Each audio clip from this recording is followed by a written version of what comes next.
There we go.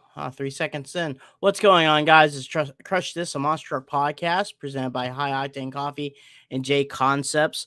Once again, want to thank everyone that helps us out here. Uh, I know he's in here somewhere. We're gonna first start off with Mister. That's my controller. Well, I started off with a bang. Wish I could start over again, but that's not gonna happen. Got a new computer and everything like that, so it's all put that right there. But thank you for guys coming on and stuff like that. I want to thank Justin Stories. He makes a book called Making Tracks. I know it's a little. There we go, right there. Um, cool comic book. Awesome thing to take a look at during Christmas. Good stocking stuffer, and it's $10 at Amazon. Also $10 on his just Facebook message him, Justin Stories. He also has it on digital too. Um, put this book back here. Uh, Also, 6B Apparel. These hoodies right here, just contact us. We have our Crush This side of it with 6B. The hoodies, crew shirts, $100 a pop. They're the same exact ones that you see with like the El Toro Loco, Monster Jam, Dragon. Crew shirts are the same exact type of crew shirts that you see on all the monster truck drivers that wear 6B apparel. They're the same exact product. Got a new connector here. Sorry if anyone can hear me. But yeah, $100 a pop. Message the Crush This page, and we can hook you up with one. So, uh, you know, awesome stuff. Also, Back Channel Productions, take a look at their stuff too. They just got some modified unlimited mud racing down at the Mississippi they just produced. Go take a look at his videos too. There'll be some cool videos coming up here soon. Once again, Brad is right now getting ready for a wedding here in the next few weeks, but he'll be back on December, the week of December, I think the 21st, 20th or 21st. What's going on, Chris? What's going on, John, Sean, Wayne, Gregory? How's it going, folks? Thank you for watching. Thank you for being on here. Thank you for all the people that are also listening on iTunes and Spotify. So give us those 5-star likes on iTunes, and also give us some likes also on Spotify. So it's some cool stuff. Sorry, I'm looking at the TV, but I'm looking at the camera. The camera's right there, so I should be looking at the camera. But also MTRC Kobe Marshall, he does like an awesome intro video. Thank him so much. Thank you so much for doing this. Also, take a look at his YouTube, his quick stuff on Instagram. He just did a cool shout out for me today with my 2 RC trucks Executioner and Chrome Illusion Bigfoot. Much love. Man, there's a lot of people we have to thank. Hall Brothers Racing, they thank us. Thank you for the decals that you have. Man, I'm just tongue tied right now, trying to get all this information here. But I'm trying to do the best I can, guys. Uh, man, Hall Brothers Racing, thank you for the decals that you guys give us. You produce and help us make to put on the trucks that you see at shows. So if you go to a monster truck show and you see a Crush This logo, that's from Hall Brothers, but it's also showing love. So if you guys are ever curious on a monster truck podcast, there it is. And hopefully people can go ahead and spread the word out. You fans, spread the word out to help us out. Much love. Spread the word. Let people, your favorite episode, you know, share it, like it, get people to go here. Also, we have a spread shop. There's the website right there. Crush This, a monster truck podcast, all space. MySpreadShop.com. Brad's gonna come out with some new stuff next year.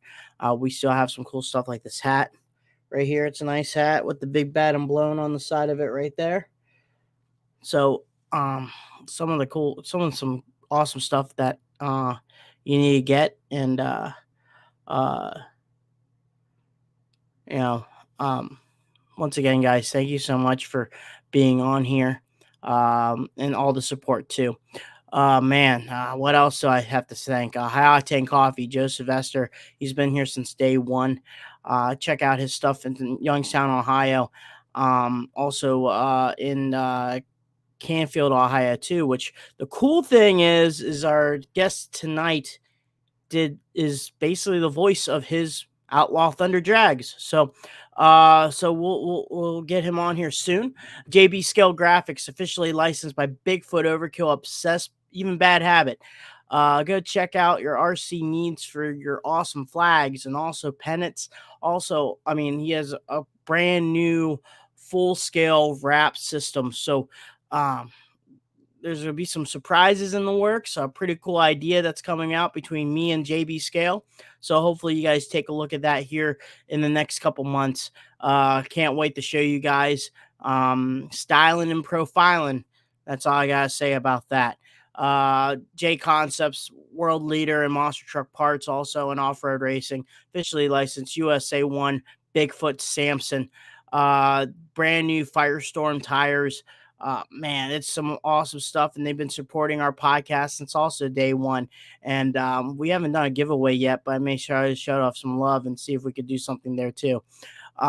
Whoever, man, it's just a lot of information, but you fans always help us out. We are going to do some quick too, like we do all the time. Show our sponsors with the live stream on iTunes and Spotify, guys. Just want to give you guys a heads up. It's just a lot of music playing. And then the voice of David Lee. Without monster trucks, so without David Lee, I think most of the information that you would get on monster trucks from the 90s and 2000s probably be lame.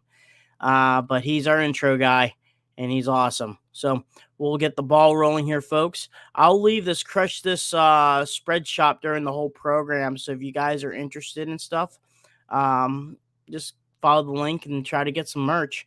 Awesome merch for Christmas. Cool designs. It helps us out.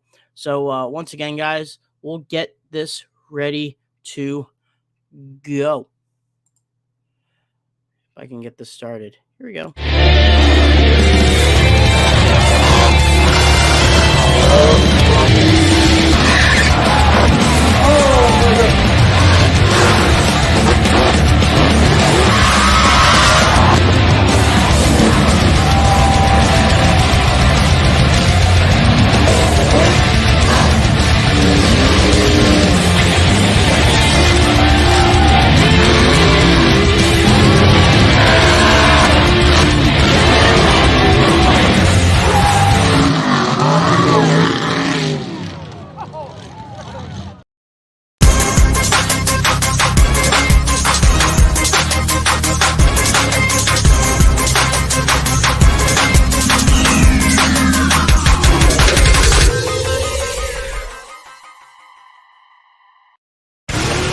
This isn't your typical motorsports podcast. You're listening to Crush This, a monster truck podcast presented by High Octane Coffee and J Concepts. A show where we take you inside the minds of your favorite drivers, past and present, of the monster truck industry. And now, your hosts, Brad Shaw and Dan Chichagash. Buckle in. The show starts now. Awesome. That was awesome intro. Wanted to say before we started this program, get well, Jerry Richmond. He posted some information about him being in the hospital. He's feeling better. Thanks, Chris, for the information there. Prayers to keep him going on. But Jerry, feel better there.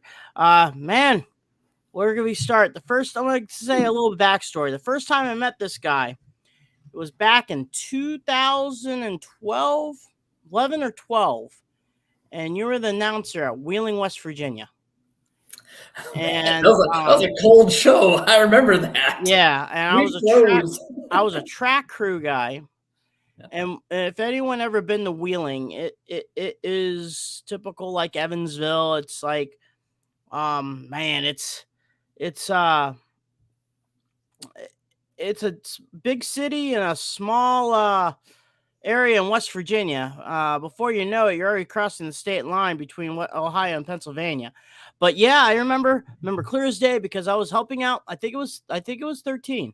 I'm leaning towards 13, 12 or 13, because I remember I was standing in that corner area where the trucks would normally started their racing side by side, because remember they had dashers on each end of the arena, and I was standing right next to you right there. Yep. And Man, man, that was that early on, man.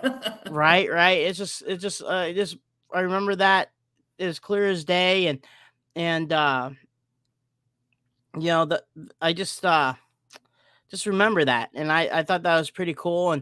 And we're gonna step back there, Todd, and talk about how you got yourself into racing.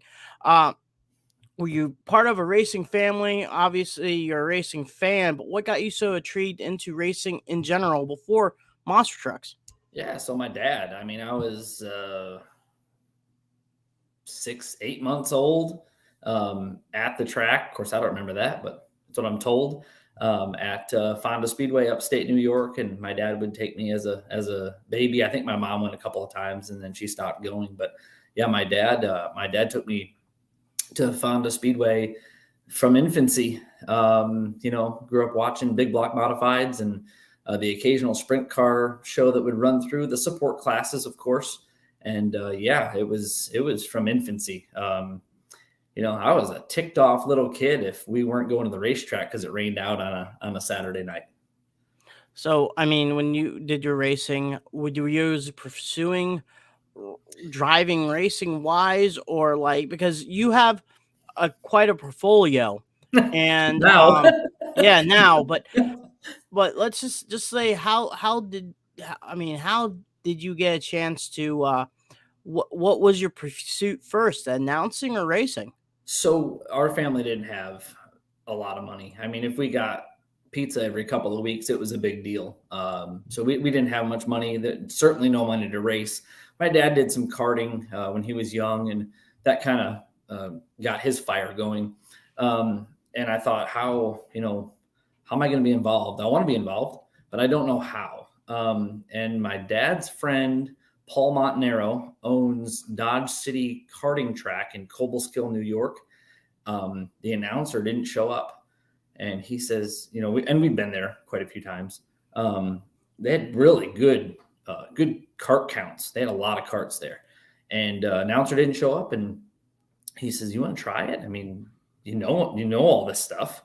And so I was 12, and I started announcing there, and I announced at 3 karting tracks in New York: Dodge City Speedway, Caroga Creek Raceway, and Albany Saratoga Speedway at that point had a karting track as well. So I did those 3 from age 12 to 15, 3 nights a week. $50 a pop, making $150 a week when I was 12, 13, 14 at announcing, and really started to really get into it. Like, how deep can I go in this? It worked out well, and I had a good time with it. So announced karting from 12 to 14, pretty much. Wow. So you had a platform. You basically had a path that you're going to make your own way to. Everyone has their own individual area. My story is different. Your story is different. Everyone's different, especially when you're not part of when you're part of a non-family racing oriented family. We have a passion that be part of it. We have to make our own type of family for that. So who caught the eye for you after karting to start doing I'm assuming that announcing starting to take effect on the bigger tracks, the bigger dirt tracks and stuff like that. So who caught the eye for you to voice their track? So couple things with that. There was one night at a kart track. I think I was 15, and they had a seat open in a cart. I don't remember the situation. Somebody got hurt. Something happened, and there was a seat available on. And I think I was 15, and I got into this cart, started last. Somebody else announced instead of me, which was fine because I was going to get in a seat. Helmet didn't fit me. Nothing fit me, but I'm like, I'm doing this. And ended up doing it was like 15 kart race, 20 laps, and ended up coming from the back. And I went to the outside because nobody else did. I didn't know what I was doing, and went in there and finished second. And I was just like thrilled. And I'm like, man, I feel like I can drive. Now, it was a kart. I'm 15. What do I know? So that was exciting. That got some fires going there. Fast forward to 16, Fonda Speedway came under new management. A guy by the name of Rick Lucia took over the lease of Fonda Speedway, and he put out open. It wasn't we're going to use the same people. He put out open invitations to anyone that wanted a job. I don't care if you're an announcer, a flagman, you're working concessions, you're at the scale house, whatever. He opened it wide open, and I went and applied and brought what I had. Hey, I have 3 years of karting announcing, and he hired me. And actually, at 16 years old, this is like to me, Fonda Speedway, my home track, is the epitome. I mean, it's my, as a kid, it's a Daytona 500. You're like, man, this is a big deal. I watch my heroes here every week. So then I got the job. Partway through the year, Jim King came in. He's a huge name in the short track Northeast announcing. He mentored me greatly, and we worked together for a couple of years there. But that kind of launched everything. It's like, hey, there's this kid announcing at a half-mile racetrack every week in front of 2,000 to 3,000 people, special shows, yada yada. This is before streaming, but still kind of a big deal. And I look back and that's the foundation of where things kind of took off. So the way I'm hearing it now is you're kind of making, you're spacing, you have your racing right here, meaning like professional racing, driving stuff, but you have your racing announcing, and you keep on, trying to keep everything together pretty much. Was there a point in time where you kind of had to lean towards one side compared to the other? Yeah, certainly. So racing really never, I did a couple little pickup rides and some small stuff. Racing could never take off for me because I didn't have any money. I didn't have a trailer to pull a race car. I didn't have a shop. I didn't have anything. So this is going to be my involvement in the sport. I'm going to announce. I'm going to dive as far into this as I can. But always in the back of my mind, I was like, I feel like I can drive. Everything I've sat in, I've done okay. And so it's in the back of your head, but the checkbook isn't there. It takes money to play. I didn't have that. Our family didn't have that for sure.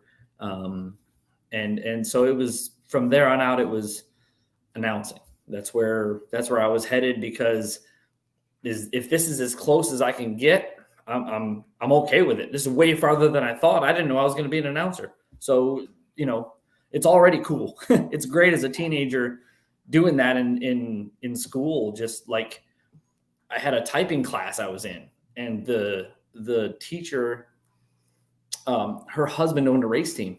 And so she's like, hey, you announce at our track. I'm like, yeah. I said, can I do all my rosters like as homework, as schoolwork? I have to type name, hometown, sponsor, yada, yada, yada. Can I do that in school? Can you grade me on that in typing? Do you care what I type? She goes, no. If you spell things correctly and you do all that, that can be your course. So she allowed me to set up all my spreadsheets and everything in typing class so that I could, on the weekend, hit it hard, and go announce and have accurate information. That's all I was going to ask you next, is accurate information, especially with the track like Fontana or stuff like that, where you maybe see individuals that will just come in once or twice a weekend, or a special group, a series will come over there that will face your local, kind of like in PA, the World of Outlaws at Pennsylvania, what up posse, and they face them and stuff like that. So how did you collect, especially for being young and into this stuff, how did you get your information on some of these drivers? And, because you want to be as knowledgeable as possible, because you don't want to sound dumb. Right. Correct. So I'll tell you, a couple times I sounded dumb. There's an announcer, a good friend of mine, Doug Elkins, mentor of mine. I have a few mentors, but Doug Elkins, I was like, oh, give me this information, give me that information. Now, remember, I'm coming from school to go announce. I'm like, hey, we're out of school at 2:30, 3 o'clock, and I'm headed to the racetrack. So sometimes I was pinching it. Like I was late, not late, but the borderline late. Well, we don't have the internet back then. You can't look up this guy, that guy, what's he done? You can't do any of that stuff. And so as soon as I got to the racetrack, I'm on fire with notes. And I had to lean on a couple of guys, Doug being one of them. And I said, who's this guy? Where's he from? Yada, yada. And he goes, you got to do your homework, man. I'll give you this one time. He goes, here's what I've got. I said, thank you. I appreciate that. Save my butt. But the second time it happened, he goes, you're on your own. We're going to throw to you for a pit report, and you better be ready. I don't care. We all have things to overcome. And it made a huge impression on me of get to the track as soon as you can. Call people.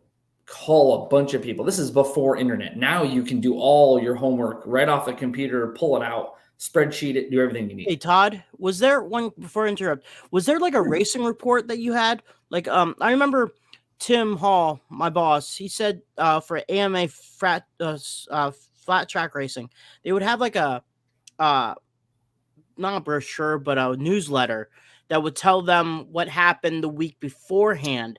Did tracks that you had a newsletter or any information that was previously the week beforehand to help you out? So some did, some had a program, but if I'm at a new track, it's hard. Like they don't have any of last week's stuff left over. So you roll in somewhere and I'm like, do you have last week's program?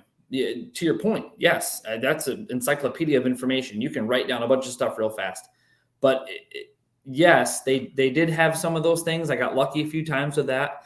But if you're announcing a series deal, you took everything you could.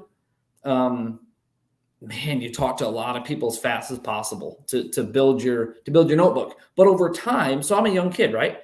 Over time, I've gone back to that place, and I've gone back to that place, and I've gone over here, and now I have all that information in a Trapper Keeper as a kid. I'm like, here's my folded stuff, and I've got all my notes, but I had that. So over time, it got better, but it was tough going to school, doing homework. My dad, before I drove, my dad would drive me there so that I could sleep on the way home and go to school the next day. It's just really, there's a lot of midweek shows in the Northeast. Northeast is a different beast because you got to cram all these races into this amount of time because the snow's coming. So there's a ton of racing, midweek, special shows, this and that, because snow's coming and you're done. So it was a wild time. Was it easier for you to get information when a special series came in than some of the? Was it easy? Let me rephrase that. I'm assuming it was easier to have information when you had your regular local weekends, but compared to like if you had a special one and done one, or when the series comes in, what was easier to get information from? So it would depend on how prepared the series was. There were some series that would show up that are kind of like, we're blowing into town, we're blowing out. This is way before like anybody had a program that they would bring. It'd be like, hey, the sprint cars are coming and it's, 3,000 to win. Well, who's coming? Do you guys have a media packet? I mean, this is before media packets. I'm not a young guy anymore. It was tough before the internet. Lots of notes, lots of just talking to people. So it was a mixed bag for sure. Easier with local guys, them, their wife, their kids, what they do for work during the week. That's all easy stuff. But when you move up, it gets harder. So now we'll throw in a little bit more a curveball. So so with that being at Fontana, or was there other tracks outside of your local track that started asking for your assistance? So when you start going to other tracks, though, has to add more pressure to you and more homework. It does. How did you handle that situation? Who really helped you out big time? About that getting collective information now on multiple tracks. So I'm assuming the word's coming out that you're doing a kick-ass job, because if you're not, voicing your expression, your love for the sport, excitement for the racing in the final laps, the drama, the tension of the last 3 laps of a race, someone caught their eye of something like that when you're saying it. So when you start going to different tracks in general, how were you handling that? So the different tracks were from a lot of my mentors. I've mentioned Jim King. He was one. He was early. Doug Elkins was early and for a while as well. And in fact, we just talked a few months ago. Paul Small was a big influence on me. Joe Murata was a great guy. So when those guys said, come announce with me, let's go do this extra thing. Let's go build and do some more. I got the on-scene reporter deal. So I'm in the infield with a microphone. There's a crash. I go to that. I jump in the tow truck and I go to that crash. We talk about that. What's happening? What's broken on this car? Can this guy come back? Driver's okay? Yep, that was number one. Okay, driver's good. Let's talk about, maybe get him on the mic. But the guys that mentored me in those kind of race calls were the ones that brought me into those different venues. Fulton, the Syracuse Mile. I just was at Oswego last year. There's of course, Fonda Speedway's the home track, but I went to Lebanon Valley. I've been to Devil's Bowl in Vermont, their place there. So, but it's networking, because when you have a good mentor, they want you to expand. They're not there to push you down. They're like, we think you can do something. We're going to help you, hone your skill, which here I am 15, 16, 17, 18 with a skill that I didn't even know I had. But as I show my passion for the sport, I become a student of the sport, and I'm able to announce with those guys, mostly on scene reporting at first, and then to race call later on. So you get yourself into this race call deal and stuff like that. But, how did you get yourself in the world of monster trucks? So weird. It's a very odd transition. So I do NASCAR before I do monster trucks. Okay, let's talk about NASCAR then. Yeah, go ahead. So this is back in the day when you carry a demo disc around with you, and legendary announcer Ken Squire from CBS. He's walking through Daytona International Speedway. I'm there for one reason. I want to meet somebody. So I see him walking through. I'm like, Ken, how do I get from little old me to where you are? He said, well, I'd have to hear you. And I said, I have a disc on me right now. Here it is. And he said, okay, I'm going to lunch. I'm going to put that in my rental car disc player. Don't move. Stay right here. It was an hour and a half. I sat there in the middle of the fan zone at Daytona, and I waited.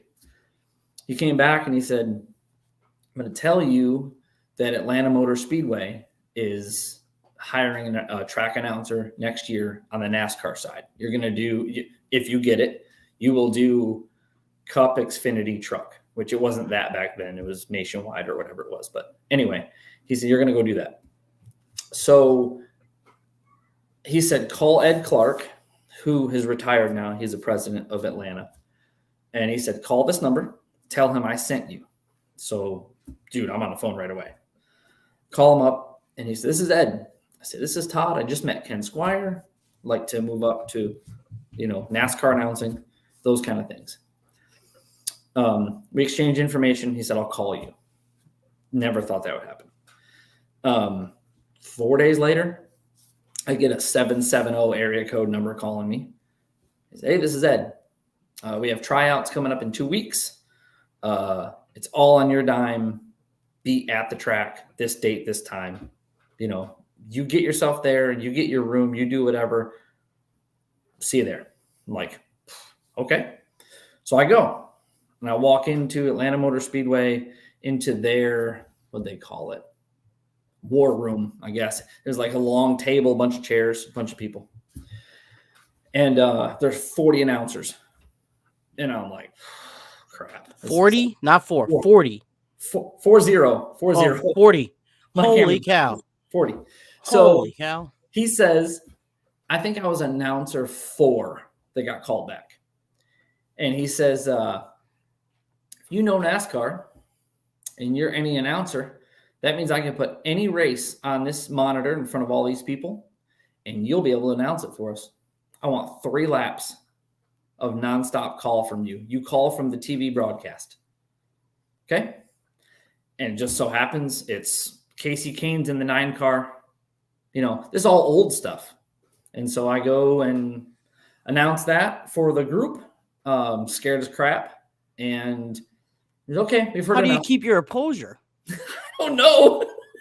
I was so scared, dude. I was so scared. I mean, this is a board. I'm not a boardroom guy. This is a boardroom of people. So I go in there and do it. And he says, okay, that's good. We'll call you if we need you. I'm like, whatever. 3 weeks later, I think it was, I had his number saved. And I'm like, oh my God. I look at my phone. And he's like, you're in.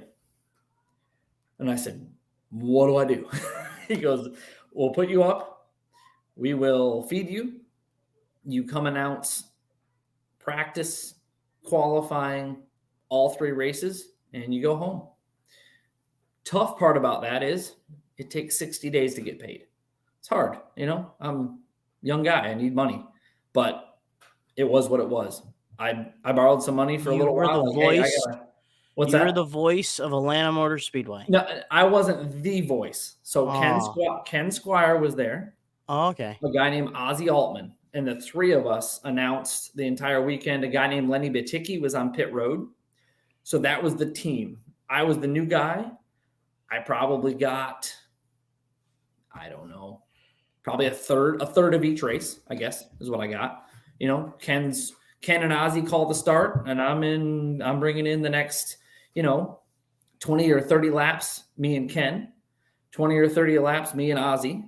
Then I back out. Then it's another 20 or 30 laps, those 2. It's a rotation. You can't announce 500 miles straight. It's not possible for someone.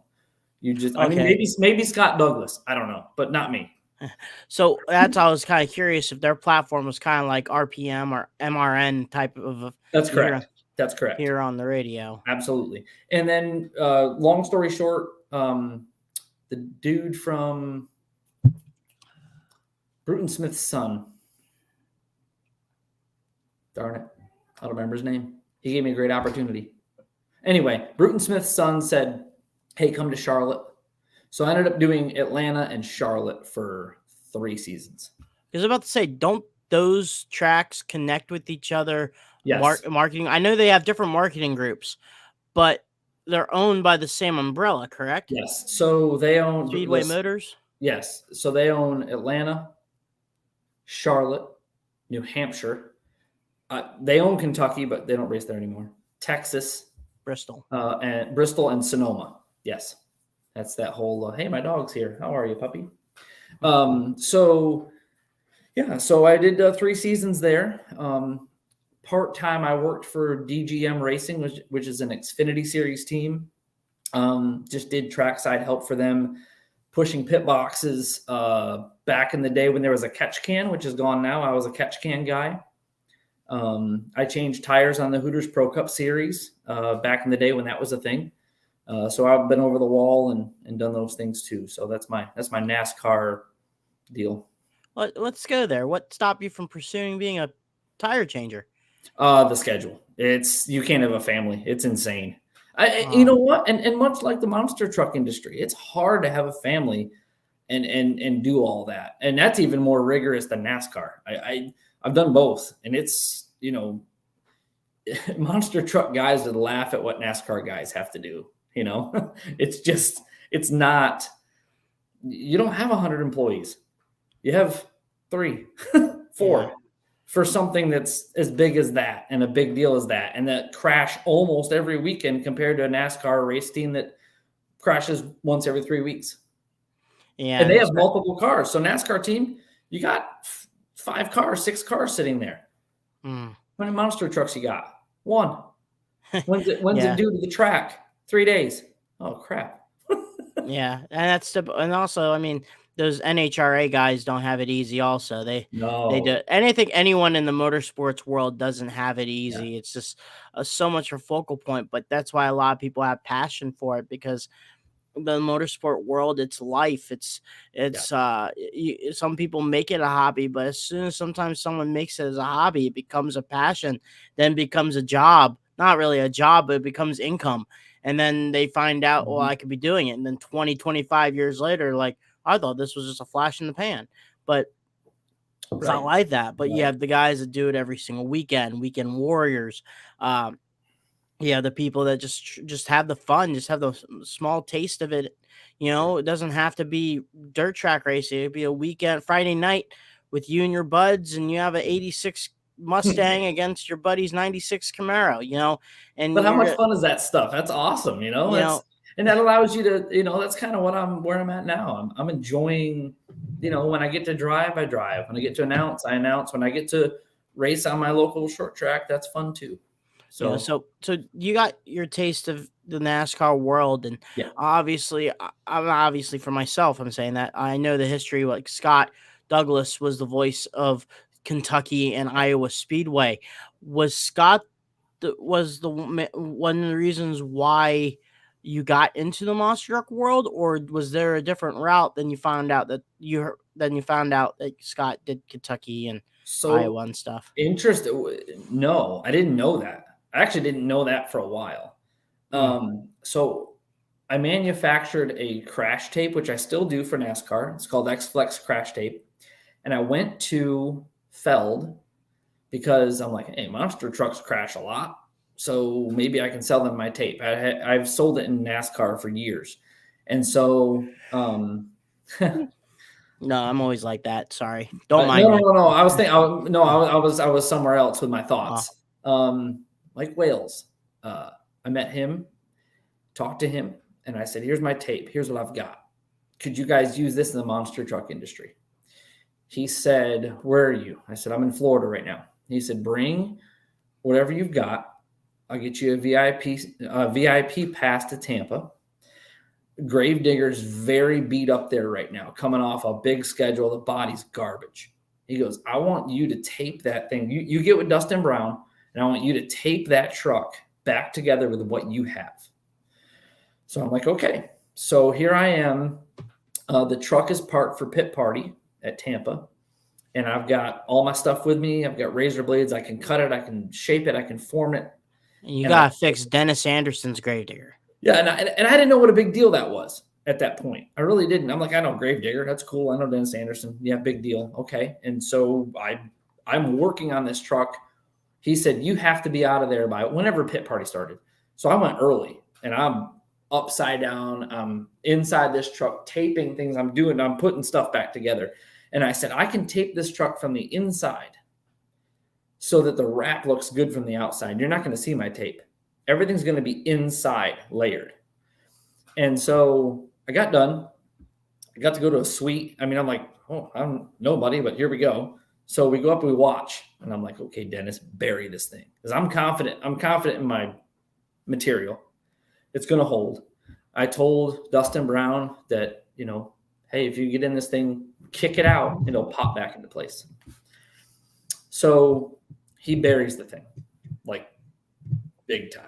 And I'm like, whew, this is big. Meanwhile, I talked to Mike about announcing. Like, hey, I'm an announcer. I could probably do this. He's like, one step at a time. Let's look at the truck, then we'll talk. Here I am. I'm a kid. Let's go. So we go down to the pits. I talked to Dustin. I said, hey, can I climb up on the truck? And I start pushing panels out, and they pop back into place. And he's like, oh, okay. Some things were changing in Feld. I sold them a case of material, a pallet of material. I'm sorry. And then some things changed internally, and they never contacted me again. But it led me to talking to Mike more about how do I get into announcing. He said the Ocala show is, I don't know when it was. He goes, here's Scott Douglas's number, call him. And so I talked to Scott, went up to Ocala. This is before announcer training. This is before all that stuff. And I went to up to Ocala and met with Scott. And I said, when can I try this? He said, well, you're a race announcer, so you're just going to announce Quad Wars. And I'm like, I'm announcing now? He's like, yeah. And I'm like, okay. So I get notes. I talk to all the 8 Quad Wars guys, and I announce as Quad Wars. Sink or swim. Yeah, and Jeff Sin, and what is his name? Oh, great friend of mine. The two that went back and forth all the time. Randy Dinkins. Randy. So I didn't know, they said, oh, there's going to be this grudge thing. Holy crap. I didn't realize how big it got. And so Jeff Sin is spitting in my face on one side, and Randy Dinkins is spitting on my face on the other side. And I'm like, oh my God, this is these guys are serious. And Jeff Sin had to be escorted out of there because he was a Georgia driver and made fun of Florida, and he had to be escorted out by police. It was bad. I mean, great, but bad. So Scott's like, what do you think about that? And I'm like, I never expected that. So he says, okay, you're going to announce, since you're a race announcer, you're going to announce Quad Wars tomorrow. It was a 4-show weekend. Quad Wars tomorrow, and you're going to do, what did he say? I think racing it was, which would make sense for me at that point. So I did that. Did a little bit of wheelie competition. It wasn't 2-wheel back then, but wheelie. And Scott says, I think you're going to be fine. Let's get you into some training, and let's do some things with you. And then I got a call from whoever did the scheduling for Feld back then. I don't remember who it was. And they said, you're going to go to Tacoma with Scott Heaton. I had never met Scott. I had never met Scott Heaton before. So it's Super Bowl weekend. And I go to Tacoma, and same setup. You're going to announce Quad Wars. Then you're going to do Quad Wars and wheelies. Then you're going to do Quad Wars wheelie racing. And Scott had, Heaton had freestyle. That was his deal. But it was Super Bowl weekend, and it's Sunday. And I said, okay, what do you want me to do today? And he goes, show's yours. Unless you absolutely up, I'm out. I'm going to be in the tunnel watching the Super Bowl. But I'm watching you. And I said, okay. I announced my first entire monster truck show at Tacoma that weekend. Scott Heaton goes, man, you did a good job. I'm going to buy you dinner. And I'm like, this is cool. Great. He took me to 7-Eleven for 3 hot dogs. Scott. He was the first guy that ever I got to announce for the monster truck driving side of it. He announced me at the Detroit Auto Show. That's awesome. Scott Heaton did that. And that I could mark down on my cap too. Legendary announcer, cool good cat. He likes to hear your story. We talk. I hunt obviously, and I'm like, how's the hunting out there, my man? Because he's showing some wildlife stuff, and he's like, yeah, not so good. You probably need to stay where you are. But you went ahead and you start doing that announcing, which once again, I have to give an announcement to 6B Apparel. Go check out their stuff. Go check out our stuff. $100 a pop. These hoodies, crew shirts, go to 6B Apparel. Message us because if you message 6B, they'll just tell you to message us anyway. And we'll hook you up some cool sweaters. These sweaters and driving the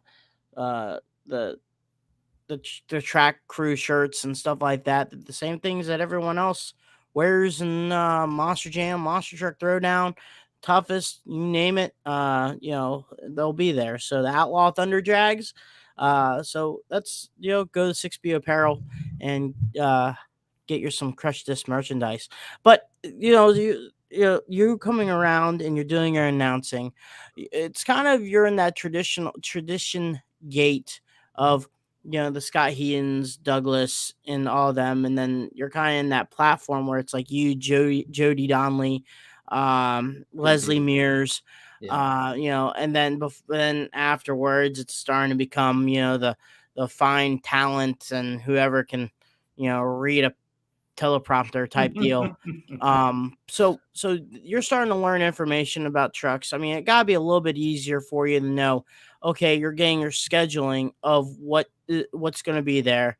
And, they're going to have, trucks there. I mean, I know there's sometimes at monster truck shows, especially back then when you're announcing that, they sometimes will be like, well, you have Eradicator and Backdraft, but then they got moved somewhere else, and to replace that, you would get like Full Bore and Little Miss Dangerous. Sure. So when that comes around, you probably talk to them at the show, but still getting the information, the souvenir yearbook that you have there that year.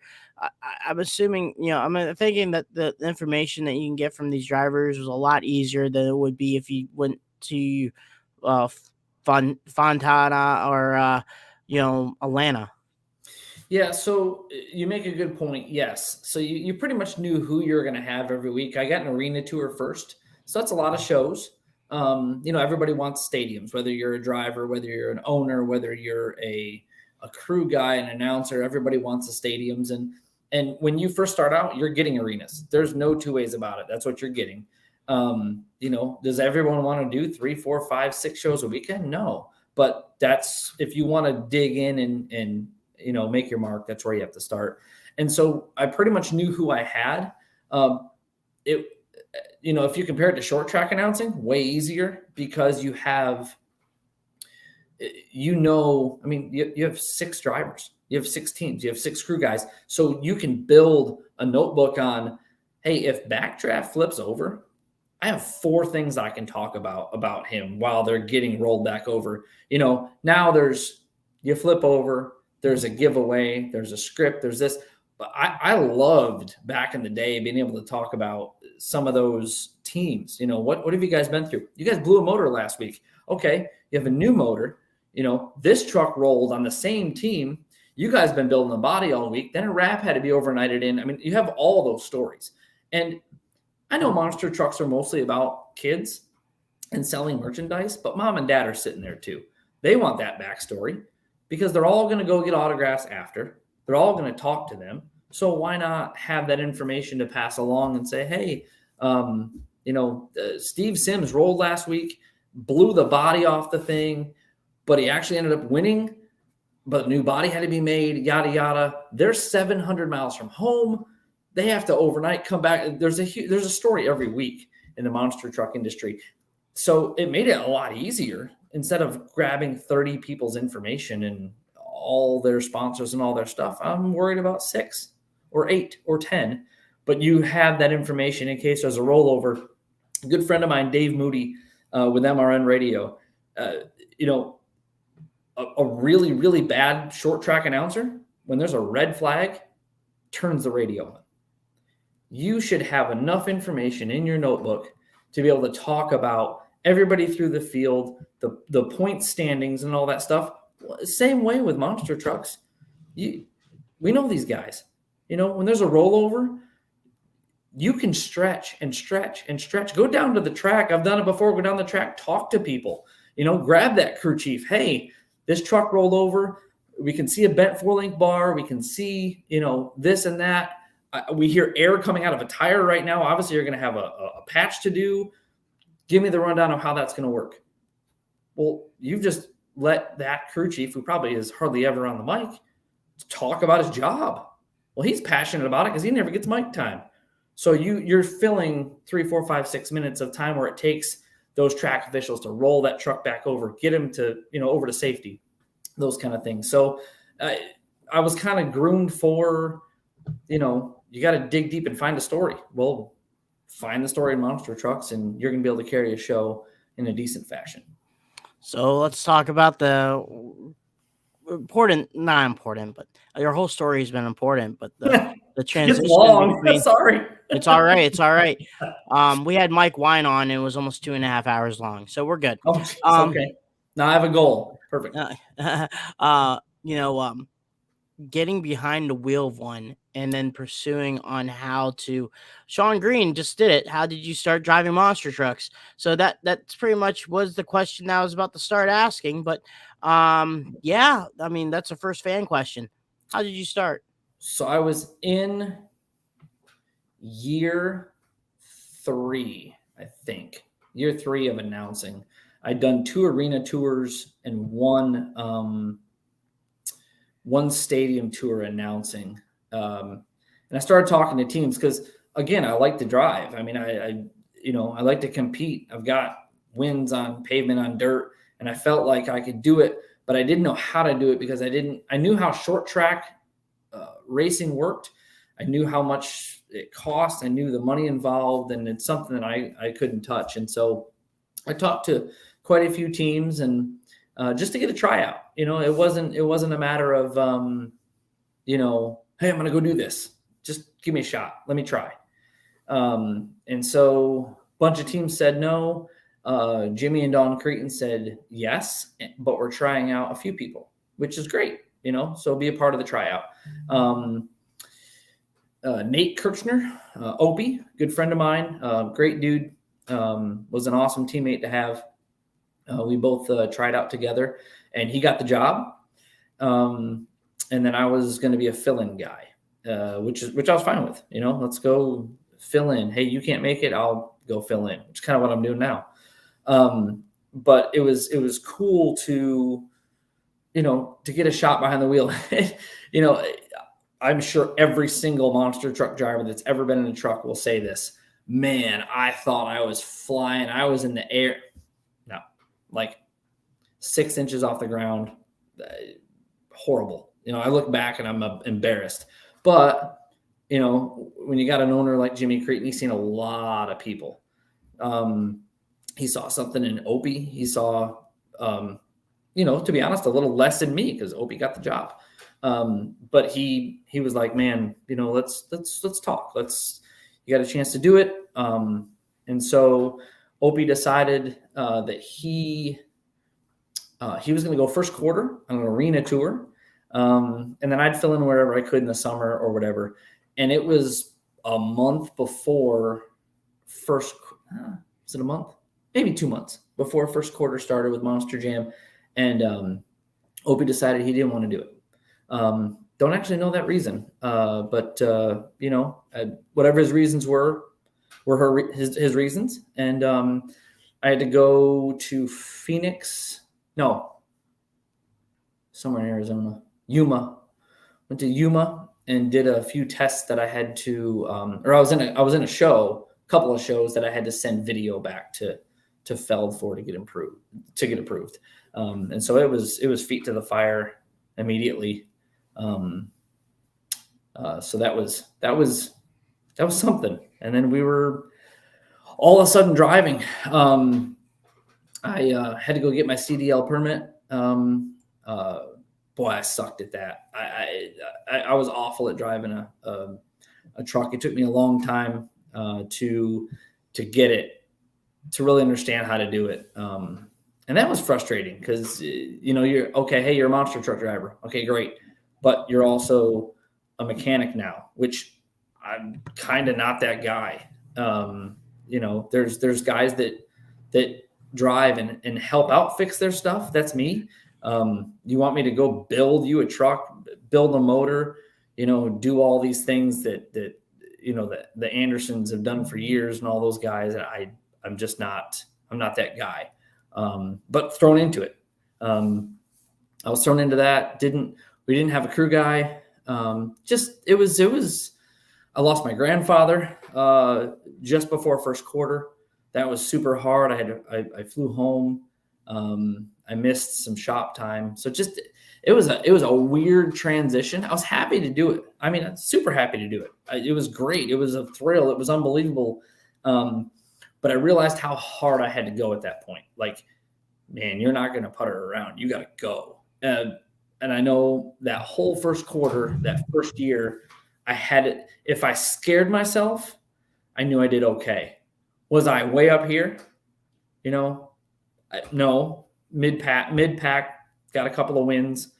That Iron Outlaw truck would wheelie like crazy. So that was good. I learned how to really use that truck. It was nice. Did I do it as good as, a Lindsay Wink? No. But man, I'm pretty green. To go get a couple of wins first quarter was awesome. But man, what a learning experience. It was humbling at times. I looked at the truck and I said, what do I do? Why does it look like this? What have I broken? How do I fix this? And the thing with Cretan was get the truck back. You breaking wheelies, okay. You know, they understand you're going to miss racing. You better have it ready for freestyle. And me being a green guy, you know, was a huge, like, holy cow, I have to work on this. And I will say one thing, all the guys and girls on that tour could see, hey, he's pretty green. And I look at him like, can you help me? What do I do? How do I fix this? And I got better. It got better over time, but man, it was a huge learning curve. It's odd. It's an odd thing because I still think that the way to absolutely do it is to come from being a crew guy to a crew chief to a driver. I 100%. Did I do that? No. I brought some other things to the table over time as I realized how the business worked and was able to get sponsorships and things like that. But those people, great example, Too Tall. David Olfert, that dude, he has been up, he's been down. That guy can fix anything, work on anything, drive anything, and is doing an amazing job. Like, that guy is the epitome of how you do it. But he doesn't have a family. He's devoted his entire life to it. So I had a family. I mean, it's tough, man. It's tough. I know I'm rambling, but it's tough. All right, that's all right. So one, which I always have asked a question about this, and I always thought to be kind of curious. But when you launched the truck first time off of a ramp, when did you know you're actually off the ground? And when you landed, you know, obviously you tried not to land on the throttle, but Right. How did you know when you were actually off the ground? So my first jump was in Jimmy Cretan's backyard. Pretty big jump he built. I was surprised. And I said, well, if I'm going to get this job, I have to hit this jump. And so I hit it and I went nose high, which now I know that I really throttled way through it. Because after a while, if you come to a jump and you don't throttle enough, you nose over. If you nose way high, you throttled way too far. So you find a happy medium after a while. He told me I was lucky I didn't break the truck. I was up in the air and then actually came down on the back side of the ramp and bounced out. That was the first real air I've had. That's a good question. I don't know that I knew I was that high, but I knew when I landed I was that high. So after it was like, oh, that was okay. I was in the air pretty good. And then my wife had videoed it. So I knew, okay, that's what I did. That's what I did wrong. So yeah, that was kind of how that went down. It was odd. Hey, dude, listen, I'm a circular track guy first. Or that's what I first, my discipline was that first. It's not natural to look at a car and go, yeah, that thing that I can race every weekend, I'm going to go hit that with a truck and crush it and crush 10 more of them. It's just not a natural thing that I would think about doing. I learned a lot about how to place yourself on a car stack. Your two front tires need to be on those two axles. Well, I've gone on the trunk side and put the rear tire in the trunk and rolled the thing. I did that first quarter, my first year, concrete, like pow, it was something. So, it's just all a learning curve. And, there's something too, there's been a couple times I would say, quote, let loose. Like, hey, Jimmy and I were at a show. He broke early in racing to the point where it wasn't fixable. So I was always the run accordingly guy. Just make your paces, do your deal. First or second out, go park it. And then I don't know where we were, Mississippi somewhere. And he goes, I'm not coming back. He goes, so I'm supposed to be headliner. You're going to go do it. And I said, well, you want to drive Outlaw? I mean, go do it. It's your deal, your truck, your team. He goes, no, you go do it. And I said, handcuffs off. And he goes, go do it. And so that, and that's, I learned a lot that night, because I realized that night, the harder I drove, the better the truck took it. And so then a light bulb went on, and I'm like, man, these trucks are built for this. You got to, if you go and you push, they're made for it. And your momentum can be your best friend. And so that I learned a lot that night. That's why I learned. Which took me further down the road. Cameron Miguez was my crew chief one year. Hands down, the best crew chief I've ever dealt with. He was so like calming, because Jimmy gets wound up. Everybody knows that. Cameron's like, hey, put that aside. Go out there and have fun. Run that truck like you know how to run the truck. You know how to do it. You've done it before. Yeah, you made mistakes. You screwed stuff up. You've rolled over. But you know what you're doing. Go do it. And that was so calming to me. Like, it was an awesome first quarter with him. I loved being with him, because he wouldn't let anything get in your head. He's like, no, man, you're good. You got it. Go. I'm going to tell you right now, Cameron Miguez is a guy, if his eyesight was just halfway, I'd love to see that guy drive a monster truck. Good dude, smart, can fix anything. He can fix stuff he can't see. That's what amazes me about the guy. I have so much respect for him. He's worked his butt off in this industry, and I just wish, man, we tried 3-4 different things, try to get LASIK and different things for his eyes to get his eyes right. I would give up my seat any day for that dude. He deserves to drive a monster truck. He probably never will, but such a good dude. So really got another guy here, Kevin Willicke. He said, hey, Meatwad. Hey, Meatwad. What's the best way to cook a Bubba burger? So let's talk about the Bubba burger. Yeah. So, hey, listen, man, I worked on them for 3 years. I finally got a deal with them, and they were a sponsor for. It took me 3 years to get 3 years of sponsorship, and then they went away and did some stuff with the golf tour, PGA. So they had a new upper management, and they're like, no motorsports. We're going to go sponsor golf, which I don't agree with. I think that race people, not just monster truck people, race people they're burger people, they're grill people. But I can tell you, Kevin, thanks for the meat. He called me Meatwad since day one. It's all about the beef, right? So, yeah, cook them from frozen, flip them a bunch of times. It'll be great. And I can tell you, unfortunate story. The guy, Andy Stenson, was my contact at Bubba Burger, and I worked on that guy for 3 years, and we had a good 3-year partnership. And then people above him said that it was over. He actually just lost his job with Bubba Burger because they're so far gone from motorsports right now, and that's all he was about. So tough deal there. But yeah, Bubba was good. Man, I've ate a lot of hamburgers in the last 5 years, 6 years for sure. So didn't you have connections with Simpson Racing also?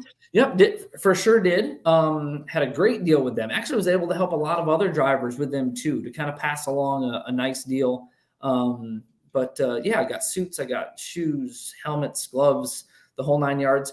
That all went away. They were bought by Holley Carburetors, and Holley said no more of that, and they cut the deal off. And the guy that was my contact there has moved on to a different position in the company. So, but yeah, it's things happen like that. I mean, nobody stays in one place forever as a sponsor, and you got to be appreciative of the times that you do get. And that's, and honestly, I don't come to anybody with a ton of mechanical experience. I know the basics, but you get Jimmy Cretin building the motor in the middle of, a Monster Jam parking lot.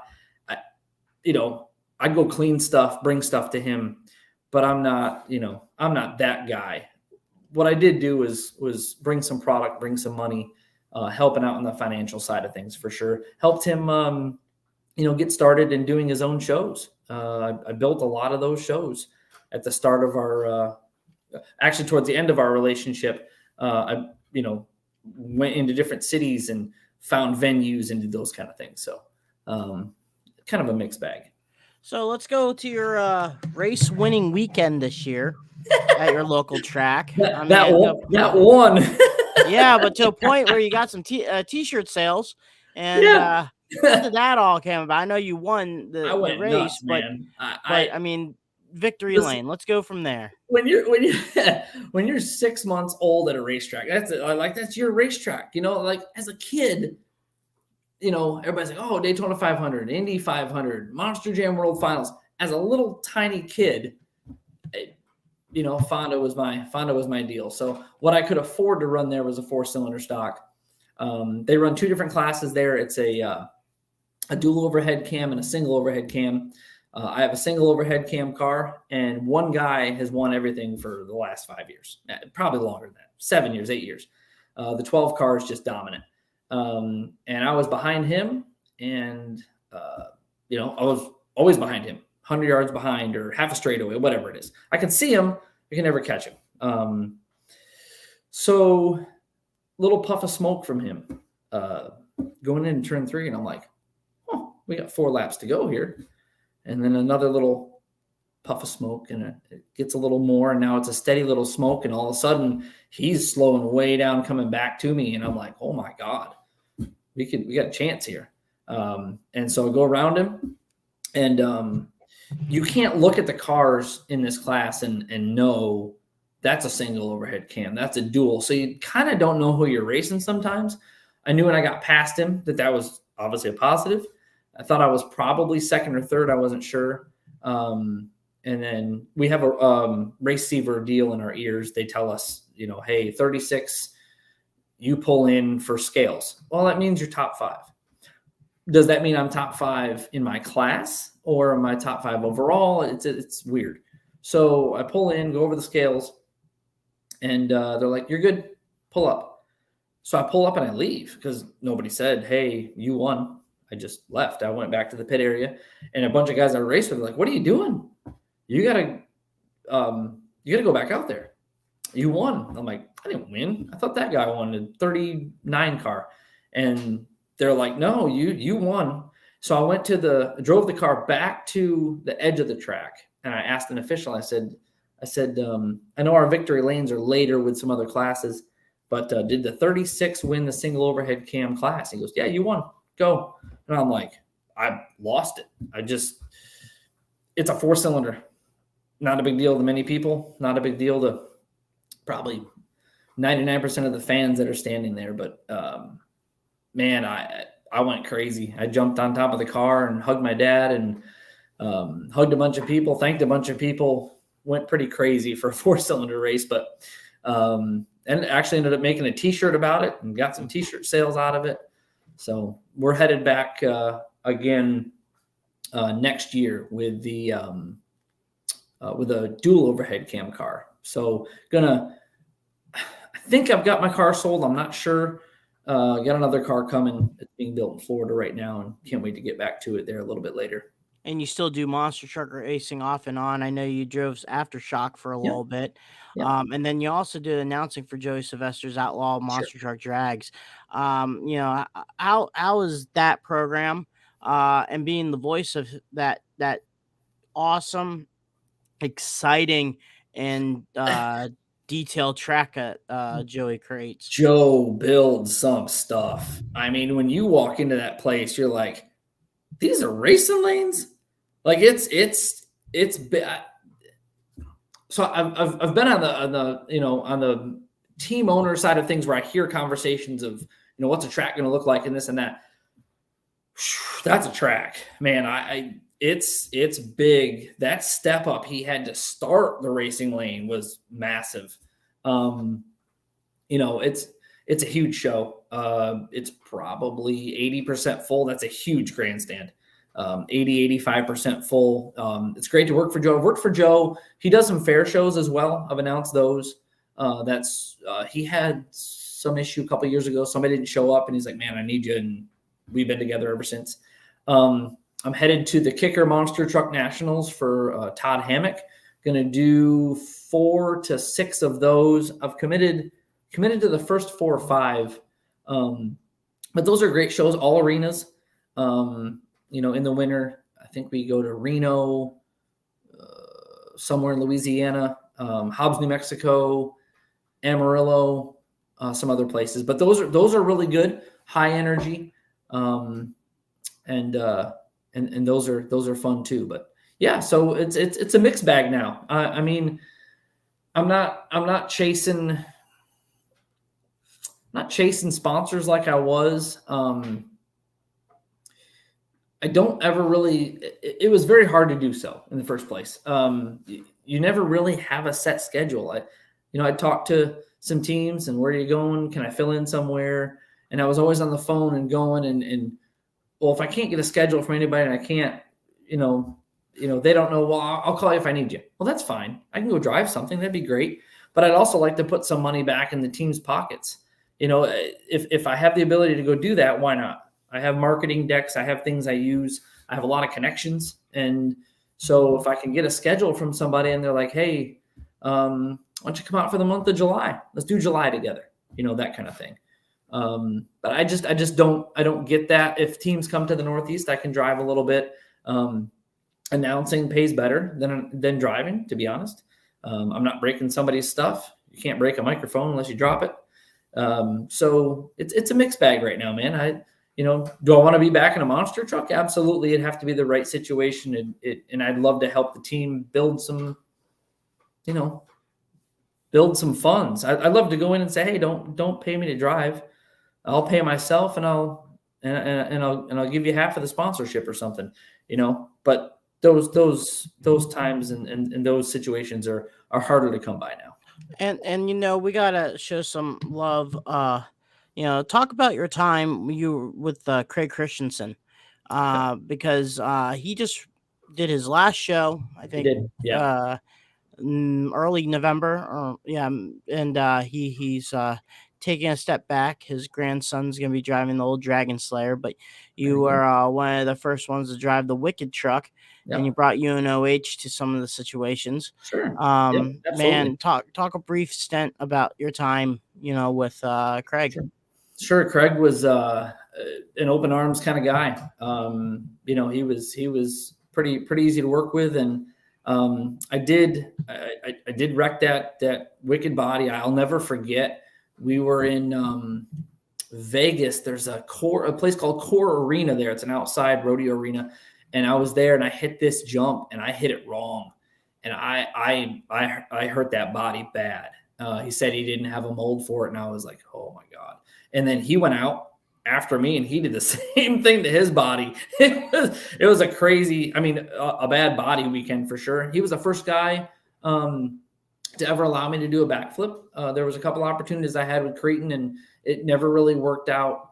But I'm 2 for 4 on backflips. I did a back flop in Red Bluff my first time, landed the next 2, and then flipped one in Salinas, was it? I think. Anyway, but landed 2. Really appreciative of him allowing me to do that. Of course, that was a paid deal for him back when people got paid for that kind of thing. And but yeah, he said he'd done a bunch of them. He said go do it. Gave me advice and. Really appreciate that opportunity of him allowing me to do that for sure. But what a storied career, man, for Craig, for sure. Yeah, that's awesome to hear about that, man. Now, social media, where can people follow you at? Just on Facebook, on Twitter, on Instagram, all at Todd Morey. Some of them are at Todd_Morey, but yeah, check out what we're doing. I've got I'm on TikTok, but I don't use it that much. But yeah, motorsports is huge in my life. Announcing is coming back in. I'm not a spring turkey anymore. There's a lot of young drivers out there. I'm 43 now. So, had a chance to talk to a guy the other day, Scott Buto. We talked on the phone a little bit and I said to him, man, I'm getting older. I'm 43. And he's like, hey, easy now. He's a little bit older than I am, but we talk about occasionally about, the passion for the sport and are we, where are we headed in it? Are we headed in it? And at this point, man, it's an opportunity I'll just put it out there. If somebody needs a driver, I'd be more than happy to, but I would love to, I always want to give back to a team. if I could pay for myself in any way, shape, or form to come do that, I'd love to do that. But it takes scheduling, it takes time, it takes energy and effort to put marketing packages together. I'm heavy into announcing. Working a lot for the Magic of Lights tour. I build drive-through light shows for 3 months out of the year for the Magic of Lights, which is a cool thing. Isn't yeah, okay, never mind. I heard about that company. Yeah. They do 21 different cities, and we build a 1.5 to 1.75 drive-through light show, $15 a carload. It's still the entertainment industry, but it's something that's super, super family friendly. A lot of stadiums and arenas around the country, so that's fun to do. I say it's fun. I mean, you're pretty much giving up a few months of your life because it's 7 days a week, but you got to get the shows in and get them done, and then get them tore down. So that's a neat thing. Scott Buto got me hooked up with that, so that's nice. Yeah, it's a mixed bag. We're still having fun. Not washed up yet, but I do say no to a few things now and again. I'm not 20 anymore, so but a good time with racing, circle track in the Northeast, and announcing anything I can. I actually just got the opportunity this year to announce the Fonda Fair home track for the first time ever, and that was a ton of fun.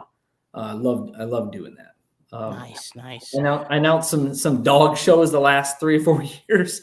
It's been a weird mixed bag of stuff. Man, once again, Todd, thank you for being on here. Learned a lot about you, and hopefully a lot of people learned about you also. Right on, buddy. I appreciate you. Awesome. Thank you so much, Todd. Next week we'll have Chris Allen. He's the narrator of the International Monster Truck Museum. Chris, so right we're on. Gonna have Good him deal. on. So I like that guy a lot. Awesome. Well, hopefully you turn in tomorrow and watch him talk about the museum, explain about it. If you're a fan of the museum and want to learn about it, that's the way it goes. But Todd, thank you again, man, and we'll see you down the road. Thanks, buddy. Crush this. Awesome. Well, guys, thank you so much for being on. We're just gonna end this on a note too here. Brad, good luck. Congratulations. See you on the 23rd. We'll have some guests on the 23rd for the Christmas special. A little bit of some teams want to do a Monster Jam preview. But next week, like I said, it's Chris Allen. Once again, if you see this, I'll put this on the podcast information too, or Crush This Spread Shop. Go there, get some merchandise, help us out. Much obliged. Justin Stories in the book. That's the reason why. Right there, making tracks. Go show some love and buy that off of them, $10 a pop. But guys, once again, like I said, next week's Christopher Allen. He's part of the International Monster Truck Museum and Hall of Fame. So once again, guys, like what Brad says, is keep the rubber side down and the shiny side up. Good night and peace.